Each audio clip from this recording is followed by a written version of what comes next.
Fala pessoal, beleza? Lucas Mizumoto aqui, estamos começando mais um podcast no Tempo de Tela. Hoje a gente está começando esse formato novo, que vai ser comentando séries semanais, não tem um nome preciso ainda, mas a gente está testando e a gente vai começar esse podcast novo, né, comentando os episódios semanais de Watchmen, a nova série da HBO, que já está no segundo episódio. Você pode estar até se perguntando, né? Por que vocês não falaram do primeiro? Porque a gente ainda estava nesse ato forçado aí do canal, mas como a gente está voltando, a gente aproveitou o segundo episódio. Mas provavelmente a gente vai falar alguma coisinha do primeiro episódio nesse bolo aqui. De qualquer maneira, já fica aqui o aviso, né? Pra você se inscrever no nosso canal, assinar o feed do Spotify, enfim, de onde você está ouvindo esse podcast. Conferir os links da descrição, porque tem bastante conteúdo saindo por aqui e nas nossas redes sociais também. Então fica de olho e, se puder, divulga até pra gente ter mais alcance e conversar com mais gente realmente sobre essa série que eu e quem tá aqui comigo, que vai já se apresentar daqui a pouquinho, também tá curtindo bastante. Fala aí, Alexandre. Cara, primeiramente, se vocês tiverem um nome aí para esse formato nosso, por favor, deixem aí nos comentários, em qualquer comentário que vocês encontrarem. Pode deixar no Spotify, pode deixar no YouTube, aonde vocês encontrarem a gente. Só falar com a gente que a gente tá aqui na espera. E eu tenho que te falar mesmo. Esse seriado do Watchmen, pra mim, tá sendo que nem o filme do Breaking Bad. Eu não queria, mas agora que eu tô vendo, tô gostando muito.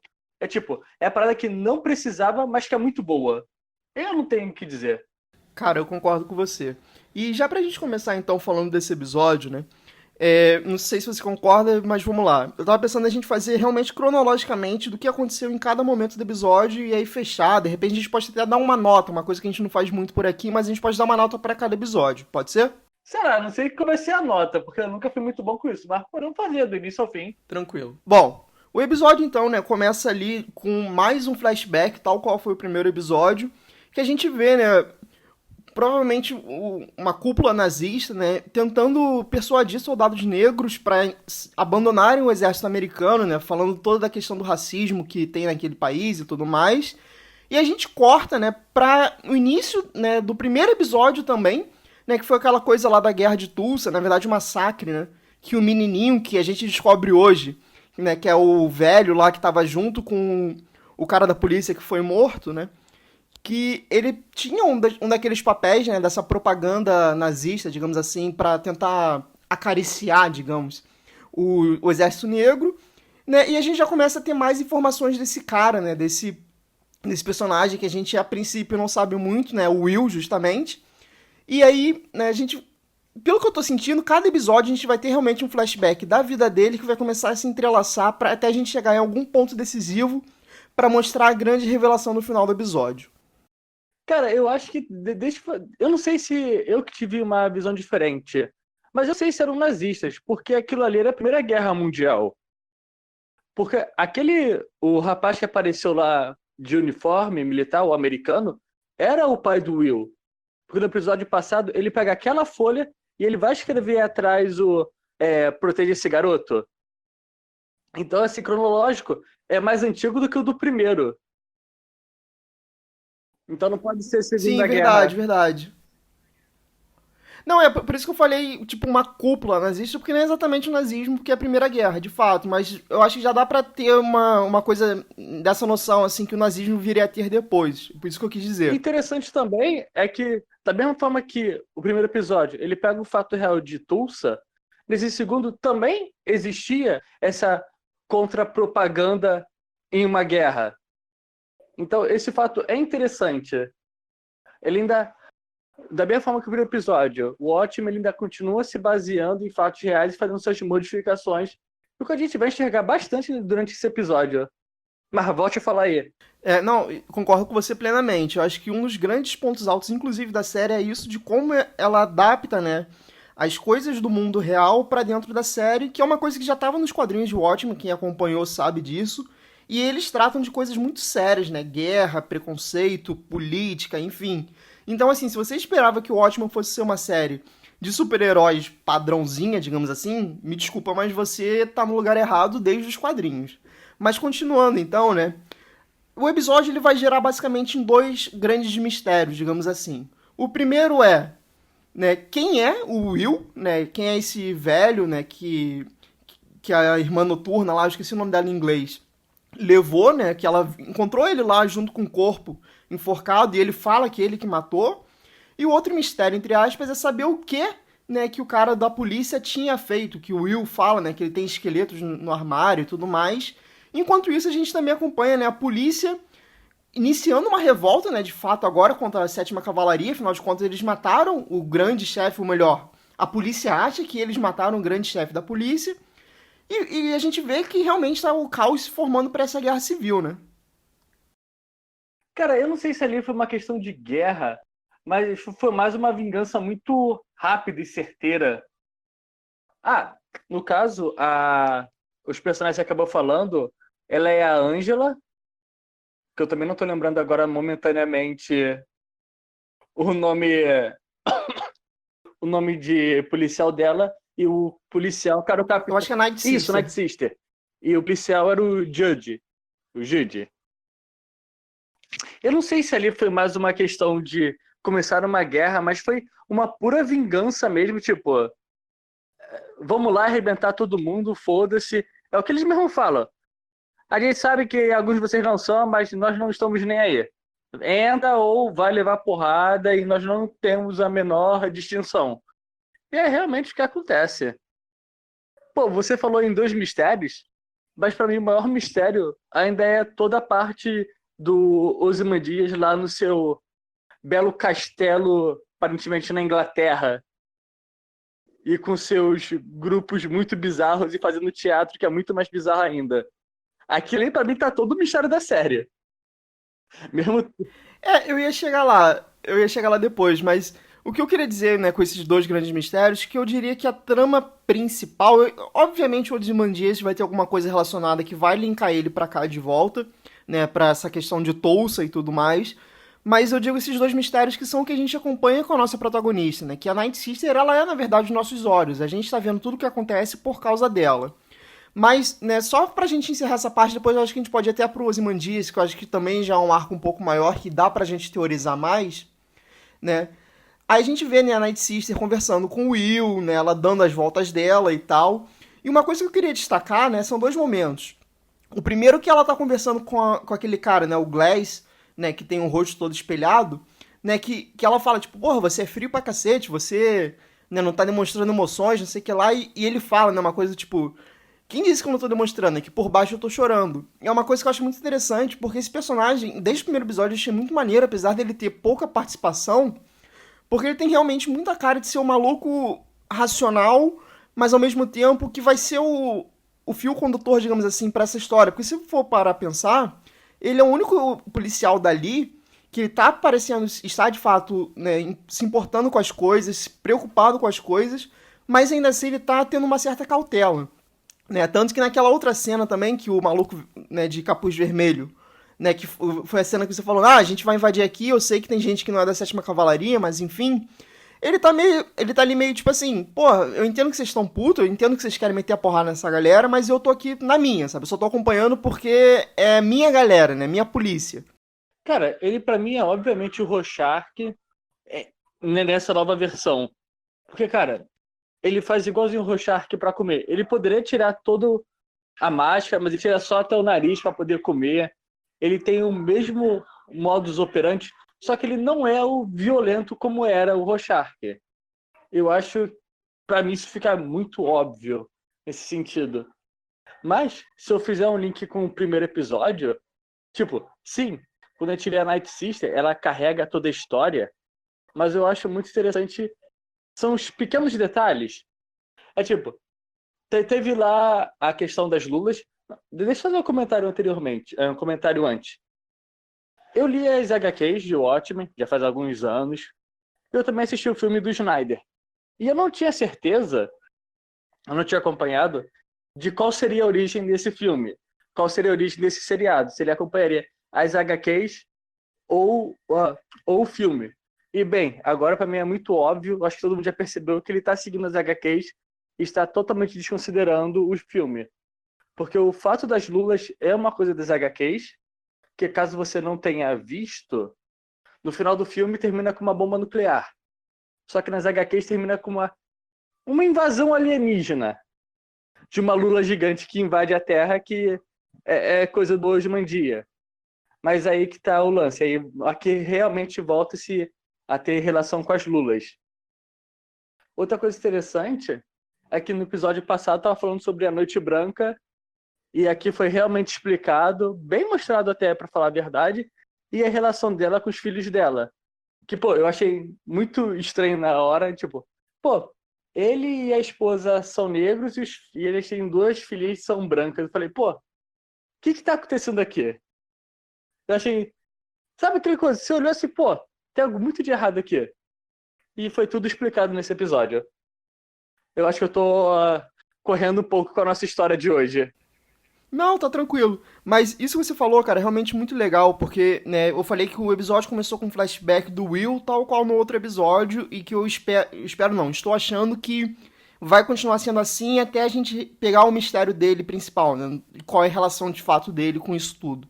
Mas isso que você falou da Night Sister, né, desse flashback dela, né, mostrando a Noite Branca e por que ela tem aqueles filhos, também é muito bom pra gente ter esse contato emocional com a personagem, né? Porque a gente vê que, assim, né, no primeiro episódio a gente sabia que ela era durona e tudo mais, e esse episódio eu acho que, tal qual no outro, até agora a gente tá tendo uma série que é muito mais de ambientação do que a história andar Cara, a muito. gente não sabe ainda pra onde essa história vai. A gente não tem a menor ideia pra onde essa história vai até agora. Exatamente. Mas assim, eu acho que a gente tem até alguns pontos que mostram, né, para onde estão indo algumas questões, né, alguns personagens já revelando algumas ideias. Mas até agora é muito mais a gente sentir o que está acontecendo, aquela atmosfera pesada para os policiais, o que aconteceu com a Night Sister, né? Por que, que ela é tão durona assim, tal? Por que, que ela tinha uma relação emocional tão grande com o chefe, né, da polícia, enfim. E pra mim isso tá sendo muito bacana. Isso que você falou também é uma outra coisa, né? Porque assim, essa galera com que ela tá se relacionando agora na polícia aparentemente é mais nova, porque ela é uma das poucas sobreviventes da Noite Branca. Mas não é por isso que ela tem menos consideração ou menos respeito pela força-tarefa da polícia, pelo contrário. Né? Então acho que nessa questão de ambientação e de desenvolvimento da Night Sister, pegando principalmente esses flashbacks, é muito bom. Passando um pouquinho disso, só queria avançar para falar um pouco, né? Enfim, a gente deu esse panorama geral, né, do que aconteceu, de como a polícia está reagindo à morte, né? De estar querendo realmente responsabilizar e realmente se vingar de alguém, seja lá quem for, né? E por outro lado a gente viu, né, que a Night Sister levou o Will, né, lá pra padaria fachada dela, né? E ele fica enrolando ela, né? Fica falando, eu tenho amigos poderosos e não sei o que Cara, lá. uma ótima cena de conversa. Aquilo ali foi. É tão boa essa quanto a dela com o Glass, que é meio que um interrogatório, até ela perceber que é um interrogatório. Tanto é. E é legal ver como ela consegue lidar com as situações. Ali tá no início é uma cena emocional que ela percebe que o interrogatório corta, e no Will, que ela está interrogando ele consegue enrolar ela e fazer todo o jogo. Mas mesmo assim, ela consegue pegar o que ela quer, mesmo ele entregando também. Pô, ela dá um café lá que ele bebe de primeira. O que eu achei muito estranho, tipo, aquele café tava obviamente quente pra caraca. E ele meteu, tipo, numa golada só. Eu fico reparando nessas pequenas coisinhas, esses detalhes, porque pra mim sempre tem alguma coisa de relevante. É porque é uma série realmente muito mais textual, ela tem esse foco realmente. Mas, então, aí eu tava falando, né? Essa relação desses fatos e tudo mais, né? E a gente tem a grande revelação. Eu vou pular pro final do episódio nessa parte, mas depois a gente volta pra falar do que ficou de lacuna ainda, principalmente dos Mandias. Mas que o Will revela, né? Que ele é o avô, né, da Night Sister, ela fica honestamente surpresa. E ele inclusive fala, né? Seus pais não falaram de mim? Ela, não. E esse é o tipo de coisa que eu acho que vai aparecer em algum momento em um flashback do porquê os pais dela não falaram sobre o Will. E aí ele vai embora no melhor estilo contato de terceiro grau, né? O maluco foi abduzido. Cara, ele foi abduzido pelo Coruja. Aquele é a nave do Coruja e com o Provavelmente. mesmo equipamento. E pra falar nisso, ela também usa equipamentos do Coruja, aqueles óculos. É tipo, você vê que. Cara, é interessante que, teoricamente, essa série é dos tempos atuais, mas, tipo, eles não têm internet. Eles usam os bips. Ou ainda não apareceu. Mas, tipo, eles têm mais outras tecnologias totalmente diferentes. Pô, a parada de holograma deles é sinistra. Sim. Mas aí, só pra concluir o que eu tava falando, né? A questão do. Que o Will foi levado, né? Obviamente, é realmente a parada do Coruja. Mas é legal porque conecta com uma frase que ele fala antes, né? Que ela fala, tipo. Que ele fala alguma coisa, ela fala, mas quem vai vir te levar, né? Algo assim, ele. Não, porque eu tenho amigos poderosos, amigos com bastante contato. E aí vem o Coruja e leva. E aí, antes da gente começar esse podcast, eu dei uma pesquisada na internet e eu vi uma galera cogitando que o Will talvez seja, né, um dos Minutemen. Mais especificamente, o que aparece naquele episódio de televisão, né, que enquanto a Night Sister tá indo pro velório, que ela não sabe que é o velório, inclusive, quer dizer, ela até sabe, mas ela não tinha ideia da quantidade de pessoas, tem até o senador e tal, tem uma galera que tá achando que é ele. Né? Eu não vou entrar em detalhes aqui nisso, né? Se você quiser até falar depois, beleza. Mas é legal ver que, tipo, aparentemente ele relação tem alguma correlação com o Watchmen, né? Com os Watchmen, especificamente o Coruja que levou ele. Mas para além disso, né, eu queria falar um pouco dessa cena que eu falei, né, que tá passando na televisão e ela tá indo pro velório. Eu acho muito legal, né, a rima narrativa que cria ali, porque a gente tem, né, ela cheia de coisas na cabeça, ela, né, remoendo que o Will falou pra ela, né, essa coisa do, o chefe da polícia tem esqueletos no armário, que inclusive depois ela acha, né, a coisa lá da Ku Klux Klan.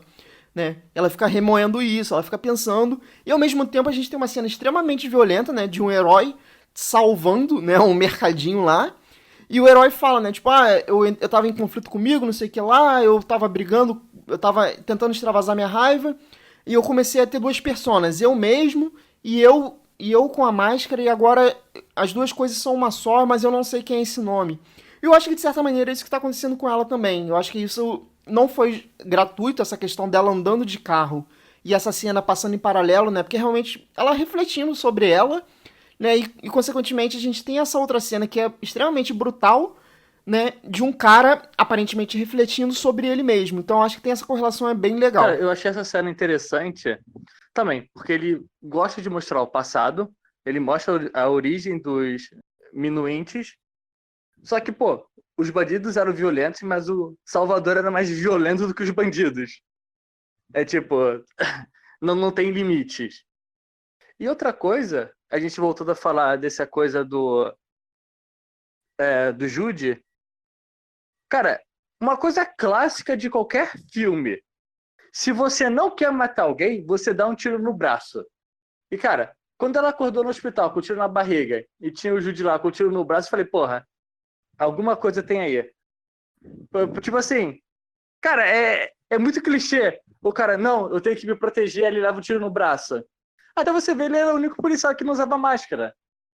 Sei lá, por que os bandidos nunca mais atacaram ele? Se ele era a única pessoa que não tinha mais máscara. Entende? Ele era tipo o líder da polícia. Eu sempre acho isso muito estranho e faz sentido com o que ela descobre dentro do armário dele. Será que ele era um infiltrado na parada? O cara que tá acima de todas as suspeitas? Eu acho que pode até ser isso, mas tá com cara de ter algo a mais, sabe? Eu acho que ele tem mais alguma relação, ele tem mais algo a esconder. Talvez ele seja até uma coisa fazendo um paralelo com o Watchmen clássico, né? O HQ. Ele pode ser algo mais ou menos como o comediante era, né? O comediante ele acabou de descobrir muita coisa cedo, digamos assim, e deram cabo nele. Talvez ele tenha alguma coisa nesse sentido também, não sei, é uma coisa que eu especulo aqui.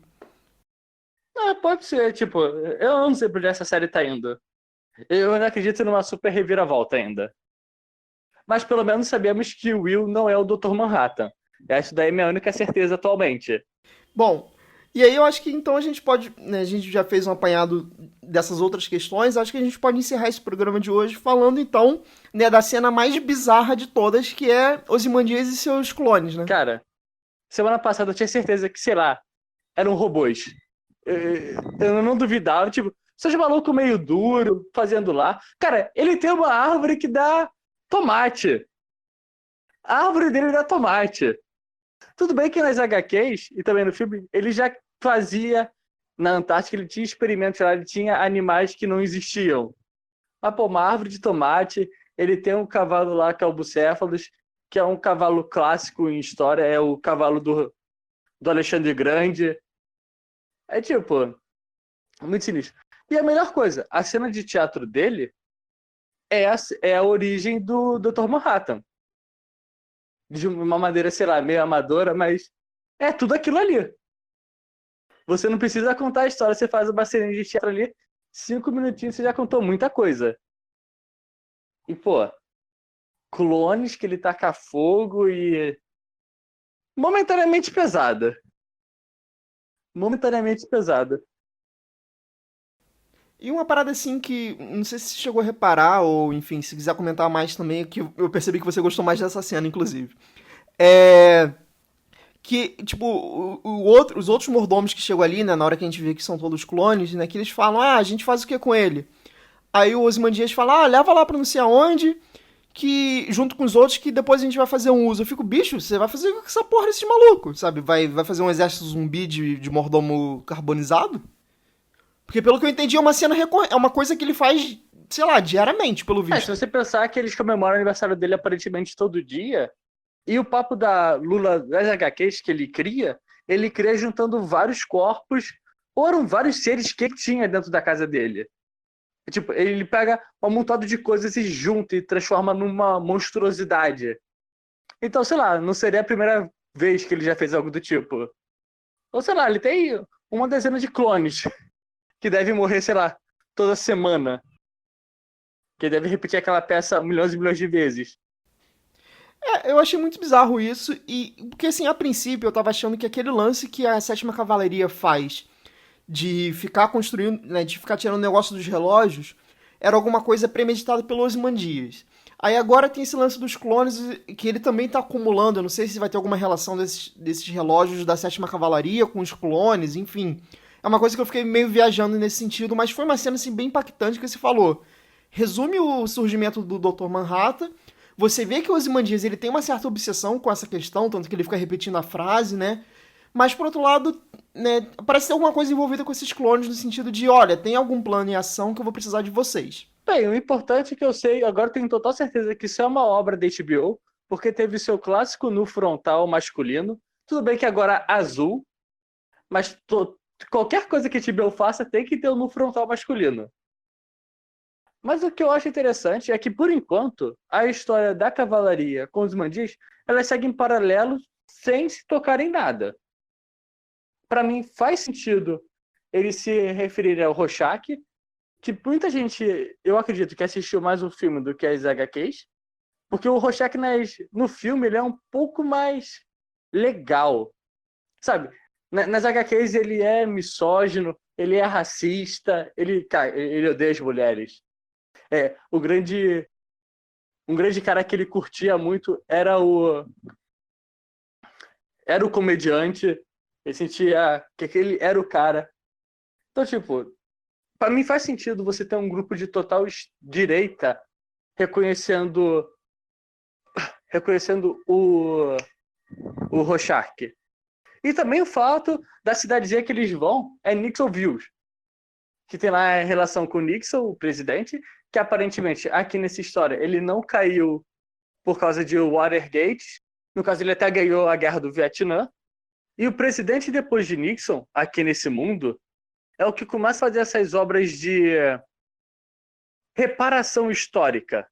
Como você pode ver na cena do museu, dele fazendo uma busca em DNA para saber se você tem direito a receber a tal da reparação histórica, ou no caso dos policiais mesmo, que vira e mexe é referenciado deles estarem recebendo uma pensão. Então, cara, eu acho muito interessante isso, que nesse mundo você saiu da extrema direita e basicamente foi para extrema esquerda. Eu quero saber um pouco mais sobre isso. E outra coisa, esse seriado ele também gasta bastante tempo mostrando o cotidiano. Então, aqui você vê o jornaleiro, personagens bem terciários da parada, e você vê bastante manchete. Não precisa contar a história, mas você vê que a chuva de lulas ela não ocorreu só naquela cidade, ocorreu em várias cidades ao longo dos Estados Unidos, e que muitas pessoas estão começando a duvidar se aquilo é verdade ou não. Também é uma forma que hoje em dia, não só hoje em dia, mas as pessoas começam a duvidar de certos fatos. Será que o 11 de setembro realmente foi daquela forma? Será que não é um golpe do governo? Mesma coisa que eles começam a se perguntar se o fato da invasão alienígena não ser falso e ser uma tramóia do governo. Eu gosto de como ele representa bem nosso mundo, essas suas subtramas. Cara, eu acho que é isso que a gente tem conversado, né, durante esse programa, que é realmente muito uma preocupação de fazer uma ambientação né, que a gente consiga sentir, né, ver as pessoas do dia a dia realmente e que dialoga muito, né? Porque o Watchmen, como eu falei já, né, é realmente muito um reflexo disso, sabe? Essa coisa de você ficar pensando, né, de quem são os heróis, né, essa coisa da máscara, de se de fato a máscara, né, o super-herói com a máscara, a gente realmente tem que deusar eles e tal. E eu acho que isso funciona muito bem, e isso que você falou, essas pequenas cenas ajudam muito nisso. Bom, eu acho que a gente falou bastante já do episódio e tal, acho que a gente cobriu bem as questões. E aí eu vou te perguntar agora, né? De 0 a 5, né? No caso, pensando em estrela. Qual a sua nota para esse episódio e o que você espera pro próximo? Aí depois eu vou falar a minha e o que eu espero também. Olha, antes de eu dar minha nota, eu só queria uma coisa que veio à minha cabeça. Eu não percebi direito, mas o filho deles, o menininho, ele tem algum poder especial? Que ele tava lá construindo lá uma maquete boladona? Ou era tipo, sei lá, um tapete que levitava as coisas? Eu fiquei nessa dúvida e não tô pensando nisso até agora. É um tapete, é um tapete. Então, valeu pela resposta. Eu vou dar um 4 porque ainda não vi a série toda e eu não sei se vai ter um episódio melhor. Aí, pô, não dá pra dar uma 6 estrelas. Então vamos fechar um 4 aqui, porque eu não tenho nada pra reclamar, mas dá pra ser melhor ainda. Cara, eu ainda não vi o preview do próximo episódio, porque eu não sou muito desses. Sei lá, cara, eu não sei pra onde esse seriado tá indo, sinceramente. Eu tô só achando que vai ter mais flashbacks, tanto do Will, mostrando mais o passado do passado, e eu também quero ver flashbacks da protagonista durante esse intervalo entre a Noite Branca até os dias de hoje. Ou dos pais delas agora, que agora ganhou uma revelação do passado dela. Sei lá, vai que os pais delas ainda estão vivos. Eu quero ter essas informações. Cara, eu também dou uma nota 4. Eu acho que essa questão da ambientação tá muito bacana, né? Eles estão realmente tendo essa preocupação de criar um mundo, de mostrar quem são esses personagens, por que que a gente tem que ter empatia por eles. Mas eu acho que ainda tem que avançar um pouco a série, né? São só 8 episódios, então eu acho que daqui a pouco vai ter que correr muito se continuar muito assim. Então eu dou 4 porque eu tô gostando disso, mas eu quero que o ritmo melhore um pouquinho. E sobre o que eu espero do futuro, né, no próximo episódio, eu também não vi o preview, mas eu espero que apareça o que aconteceu com o Will, né? No caso, de repente, o Will começando com Coruja, enfim, algo assim. Eu quero que venha algum reforço, né? Porque aparentemente, né, vai chegar algum momento que vai precisar vir mais gente para ajudar nessa investigação que tá ganhando proporções muito grandes. E eu espero também essa questão dos flashbacks que você falou, porque estão sendo muito interessantes e eu ainda acho que vão se conectar em algum momento, como eu falei algumas vezes nesse episódio. Bom, pessoal, esse aqui então foi o nosso review do episódio 2 do Watchmen. Lembrando que toda segunda-feira vai sair um review ou aqui no canal ou no Spotify, enfim, onde você está ouvindo esse podcast.